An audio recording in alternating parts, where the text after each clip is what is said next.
You're at a concert. Somebody's holding up a sign in front of you. Is that bad form or not? Like blocking your view? Yes, blocking the view of obviously the people that are behind them.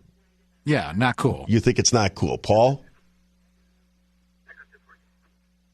Paul says it would hack him off. All right, the person holding it now gets on top of a chair holding up the sign when everybody else is just standing.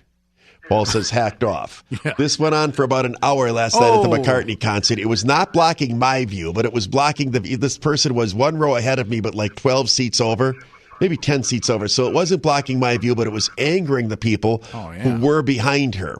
Here's what her sign read. I'll go meat free if you wave at me. Oh, for heaven's sake. I know. She was with some Weasley little husband or boyfriend who had his arm around her as she's standing on the top of her chair. People were going nuts. They were yelling at her. People were throwing things at the sign and so forth and so on. She simply didn't care. Wow. Say, Myros, you hold the sign after a song is over, maybe, and hold the sign when they're doing a crowd punch out of the crowd. She wouldn't, but she eventually, something must have happened because after about an hour of this, she stopped holding up the sign. Nobody went to an usher and said, somebody might have. I don't know.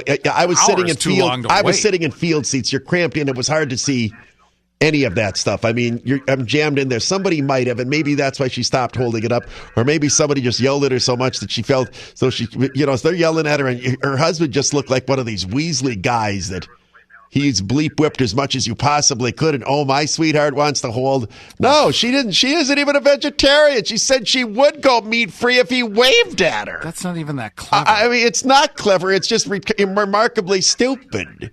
But the whole thing that you just block somebody's view behind you and not care when they object, it was kind of eye-opening. There were a lot of things at that concert that were eye-opening. Well, that's not that shocking, though. Everybody, so many people just live in their own little world, and they don't give one. I know, but we were in close quarters here. It's one thing to live in your own world and go too slow on the left lane on the freeway. She's in close quarters with all these people that are around her, yelling at her.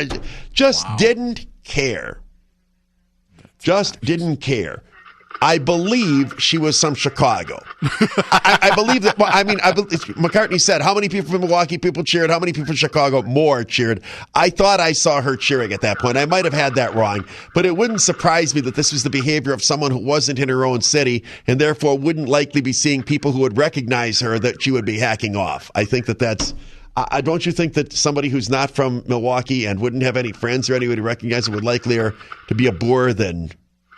Wouldn't you think an outsider would? Well, it's my explanation for Cub fan behavior at Miller Park. Yeah. Anyway, I'll give you a couple of thoughts on the whole McCartney experience, along with a lot of other topics, including an update on why no charges have been brought against the guy involved in the Potawatomi shooting in the next segment.